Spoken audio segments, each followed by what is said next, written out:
So sa video na ito, pag-uusapan natin yung solusyon sa malalim na pihit ng brake lever kagaya nito na halos umaabot na sa aking handle kahit bago or halos hindi pa masyadong pudpod yung ating brake shoe, at kahit pihitin natin yung ating bolt or i-adjust natin, wala pa rin pinagbabago sa ating pihit ng ating brake lever. So malalim pa rin siya. So sa video na ito, tuturo ko yung ating solusyon pagkatapos ng intro.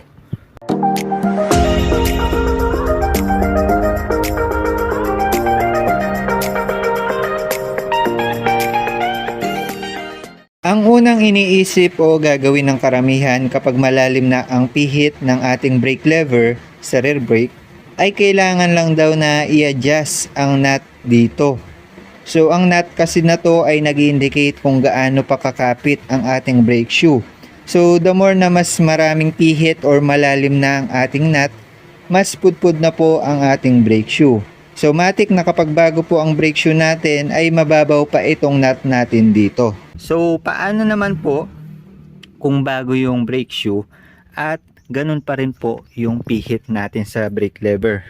So ang ibig ko po sabihin, kahit bago po yung brake shoe, bakit po malalim pa rin po yung pihit natin sa ating brake lever? So ang susunod po na iisipin ng iba bukod dun sa brake shoe ay baka po yung cable daw nga po. Pero dun po nagkakamali yung iba kasi meron po tayong isang hacks kung paano natin maa-adjust yung ating brake lever, yung lalim niya, kahit hindi po tayo magpalit ng bagong brake shoe. So baka hindi naman po talaga yung brake shoe yung pinaka problema natin.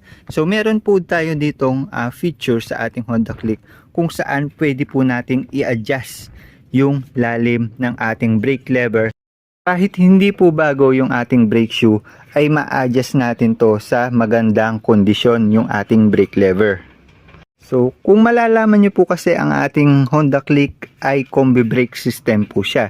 Ibig sabihin kapag pinreno po natin dito, may reaction po yung preno natin dito sa kabila or yung sa harap. Hindi po siya katulad ng ibang motor na kapag in-adjust lang po yung nut dito ay babalik na po sa magandang kondisyon yung handle. So hindi na po malalim. Pero dito sa ating Honda Click, minsan kahit bago po yung ating brake shoe, malalim pa rin po yung ating handle. Meron po tayong mechanism dito kung saan makikita po natin itong mga tornilyo, mga bolt, mga nut na to. So may kinalaman po yan para mapaganda po yung pihit ng ating brake lever dito sa ating Honda Click. So punta na po tayo sa solusyon kung paano mapababa yung pihit ng brake lever dito. So dito po sa mechanism dito may makikita kayong dalawang bolt. So nakaset na po sa akin muna, ilagay muna natin sa pinaka default setting yung ating dalawang bolt kung saan nakadikit po sila dito sa pinaka mechanism natin. So kung yung sa inyo po ay mapapansin nyo na medyo may space pa or may gap siya, mas maganda na ilagay muna natin siya sa default setting bago po natin i-adjust or gawin yung kailangan natin gawin. So kapag naka-default na po muna itong ating dalawang bolt dito, doon po natin gagalawin muna yung ating bolt dito sa likod kung saan i-adjust natin siya sa paraang hindi po maglalak yung ating gulong. So sa pinaka possible na pihit po na hindi po maglalak. So ayan, kung pipihit pa natin hindi pa siya naglalak, so kailangan lang po muna natin ipihit yung ating bolt dito. Ito po muna yung kailangan nating i-adjust bago po tayo mag-adjust dun sa pinakaharap. So naka-default setting po yon, dito po muna tayo. So kapag nakuha nyo na yung tamang tiyempo kung saan nandun na siya sa pinakasagad na level na hindi po siya maglalak or malapit na po siya maglock, ayan, nakaset na po siya. So yun, makikita po natin na malalim pa rin ito. Pero na-adjust na po natin yung brake pad sa loob. So in-adjust pa lang po natin kanina yung brake pad. So ayun, kasi kapag hindi po natin in-adjust yung bolt natin bago po natin i-adjust yung doon, baka hindi rin po gumana yung gagawin natin. So adjust lang po natin yung bolt para sumikip po yung ating brake pad at para hindi po tayo mahirapan mag-adjust dito sa part na to. So ito po, bibigyan ko po kayo ng hacks para malaman nyo kung bakit malalim po yung pihit ng ating brake handle dito or ating brake lever. So kung makikita nyo yung spring na to at may gap siya, yan po yung nagiging cause or nagiging sign natin para malaman kung gaano kalalim yung pihit ng brake lever natin. So pipihitin ko po itong brake lever at makikita nyo po kung paano iipit ito.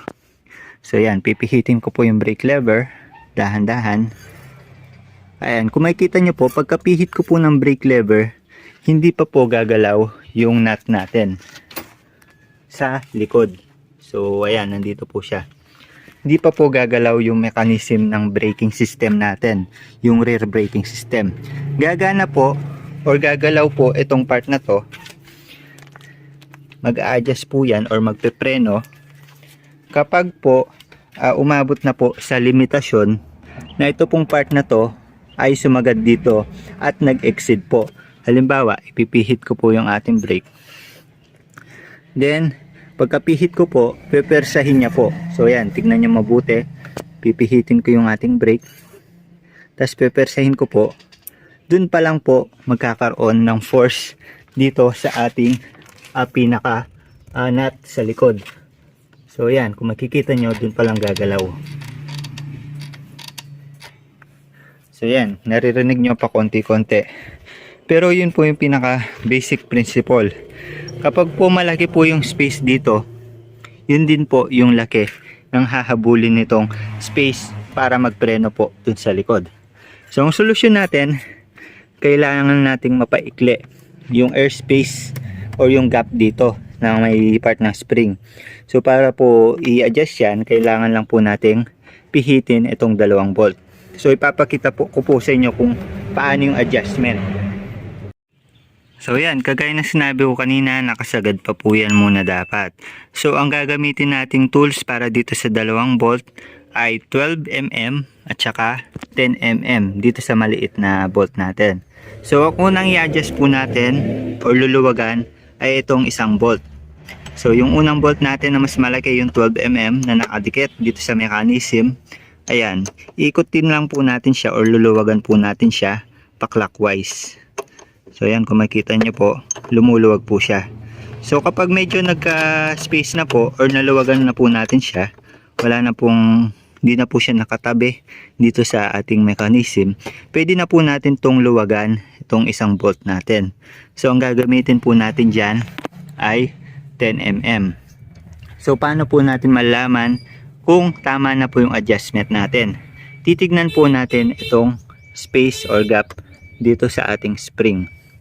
So kapag medyo malapit na po yung space dito, bababaw na po yung brake lever natin or yung pihit dito. So may mapapansin naman po natin na habang ina-adjust po natin itong ating isang bolt ay bumababaw or umiikli po yung space nila. So yan, pihitin lang po natin ito guys. So yan, kung makikita nyo habang pinipihit po natin to, nagkakaroon po ng space dito at bumababaw po yung gap dito. So yan, pihitin lang po natin. Ayan, mapapansin nyo sa may spring guys, bumababaw na siya.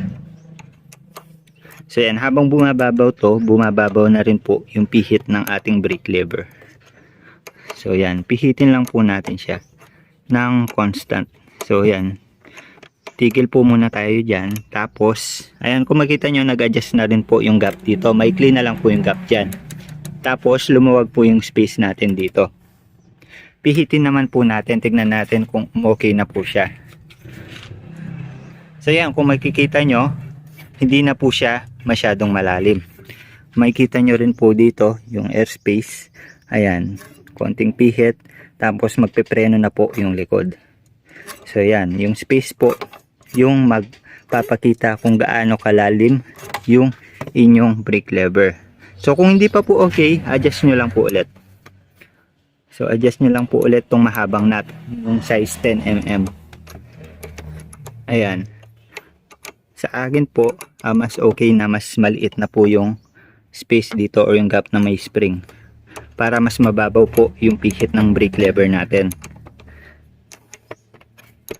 Ayan, so makikita nyo guys, clockwise po itong pihit ko, clockwise. So yan, siguro okay na sa akin to. Kung makikita nyo, maliit na lang yung space dito sa may bandang spring. Tingnan naman natin yung pihit natin dito. So yan, kung makikita nyo, di na po siya malalim.